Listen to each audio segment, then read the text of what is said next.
Demand थी कि यहाँ से जो हिसार तक जाने वाली बहुत ऑफ रूट और बहुत परेशानियों का सामना हमारी इन गुड़ियाओं को करना पड़ता था। उसी को देखते हुए आज ये मैंने एक बस अपने इस गुड़ियाओं के लिए दी है, ताकि अपना ये सुरक्षित सफ़र तय करके अपनी पढ़ाई को अच्छे से पूरा कर सकें और अपनी मंजिल को पास सकें, अपने अच्छे मुकाम पर जा सकें। उस उपलक्ष्य में आज ये बस एक यहाँ से चालू करना। अब तक कितनी बसें आपके द्वारा चलाई जा रही हैं? आज ये 20वीं बस है जो आज स्टार्ट की है। और मैं कौन होता हूँ चलाने वाला, सब वो परमात्मा है।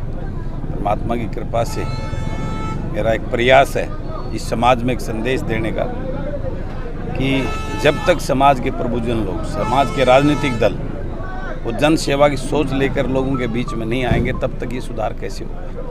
आपको क्या लगता है कि जो काम सरकार को करना चाहिए था, हालांकि सरकार ये कहती है कि हमने बसें चलाई है लेकिन पर्याप्त नहीं है, ऐसे काम बलराजपुर और अन्य संस्थाओं को क्यों करने पड़ रहे हैं? ये इसलिए कि सरकार की नाकामियों की वजह से, उनकी अच्छी सोच ना होने की वजह से हमें ये सब प्रयास करना पड़ रहा है। ये आज समाज की ज़रूरत है। बेटियां जो है ना, कल एक बिल भी पारित जो है ना संसद में किया है, हमारी मातृशक्ति को जो है ना आगे बढ़ाने के लिए 33% का बिल। हालांकि उसमें बड़ी कमियां खामियां मानता हूं, क्योंकि वो एक बड़ा लंबा प्रोसेस करके आज सिर्फ वोट लेने की तरफ ज़्यादा इशारा करता है। अदरवाइज़ अगर सरकार की नीयत अच्छी होती तो उसको, जो आज हमारी महिलाओं की संख्या देश के अंदर 48.41 है, तो उसको लगभग 50% होना चाहिए था और अभी लागू होना चाहिए था।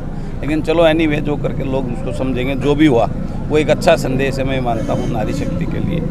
और बेटियां जो है ना, महिलाएं बेटियां हमारी, वो दो परिवारों को जो आगे बढ़ाती है, एक जिसमें पैदा हो रखी है और एक जिस घर में वो जाती है। तो महिलाओं का जो है सशक्त और शिक्षित होना, ये पूरे समाज को, देश को, प्रदेश को आगे बढ़ाने की तरफ जाएगा। बलराजपुर ने अपना एक राजनीतिक दल बनाया है जी, जन सेवक के नाम से जी, पार्टी बनाई है जी। तो उसका किस प्रकार से पूरे हरियाणा में चुनाव लड़ेंगे या फिलहाल कुछ सीटों को ही टारगेट किया जाएगा? देखिए, तो उसके बनाने का उद्देश्य क्या है? उसको बनाने का उद्देश्य यही है कि जन सेवा की सोच के लोगों को, पढ़े लिखे युवा और जवान, किसान मजदूर के बेटों को वो राजनीतिक प्लेटफार्म देना जिसके माध्यम से वो राजनीति में आगे जा सकें और उस सेवा को पूरी कर सकें। जो आज पॉलिटिक्स को एक बिजनेस और धंधा बना दिया है, लोग राजनीति में आते हैं कि अपने घर भरने के लिए, वो नेताओं के गुलाम और चाटुकार करके वो टिकटें हासिल करते हैं और फिर जो है ना अपने घर भरते हैं। उस जनता की जो वोट देती है उनको, उसकी किसी को फिक्र और चिंता नहीं होती।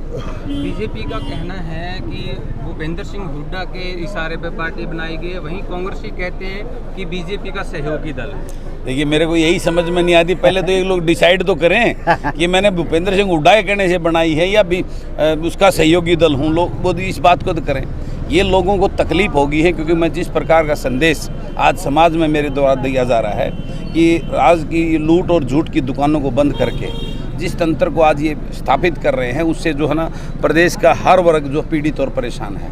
और आज समाज के पढ़े लिखे युवा और जवान, किसान मजदूर के उस तकलीफ को जानने वाले ग्रामीण अंचल से उन युवाओं को राजनीति प्लेटफार्म देने की जो मेरी मुहिम है, इससे वो सब घबरा गए हैं। क्योंकि उनके चाटुकार और गुलाम जिनको वो टिकट देते हैं, उनकी दुकानें बंद होने की तरफ इशारा करते हैं इस बात का। कल से एक खबर बड़ी जोरों पर है कि भूपेंद्र सिंह हुड्डा ने कहा है कि अगर इनेलो पार्टी ने कांग्रेस से अलायंस किया तो वो पार्टी छोड़ देंगे। देखिए, इस बात का तो जवाब हुड्डा साहब ही दे सकते हैं। मैं तो यही कहूँगा कि लोगों को जागना और सावधान होना होगा।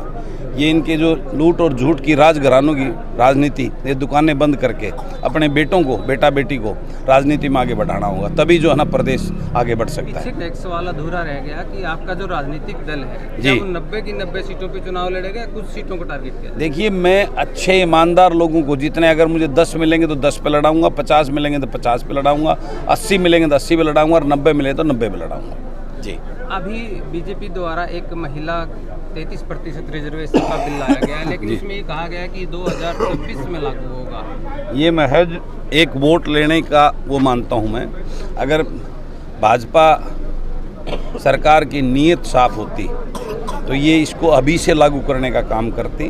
और 33 क्यों, जब महिलाएं हमारी देश में 48% से भी ज़्यादा हैं तो 48% देना चाहिए था। इसको महज एक लुभावना, एक जैसे इनका इस भाजपा की एक नीति है, खाली सपने दिखाना, सपने बेचना, उसी की तरफ इशारा करता है ये बिल। इसमें सच्चाई कुछ नहीं है, इनकी नीयत में खोट है, नीयत साफ नहीं है। पंचग्रामी कहिए, कुंडू खाप कहिए, आपका अपना परिवार है, यहाँ पर आपने बेटियों को एक सौगात दी है जी। अगर कहीं और भी इस प्रकार की आवश्यकता महसूस होती है तो क्या बलराज कुंडू उसके लिए भी तत्पर है? बिल्कुल मेरा प्रयास रहेगा। Thank you. और किसी का प्रश्न होगा भाई पत्रकार बंधु? साहब, ये बस सेवा कंटिन्यू जारी रहे, इसके लिए किसी प्रकार की कोई कमेटी वगैरह बनाएगी? हाँ, कमेटी बिल्कुल बनाई है। ऐसा है, पूरे मेरे 5 गाँव को ये बस सौंप दी है, ये इसको मैनेज करेगी, देखेगी, इसका तेल पानी और जो है ना इसका ड्राइवर की सैलरी मेरी तरफ से, बाकी सारी जिम्मेवारी मेरी इस पंचग्राम की।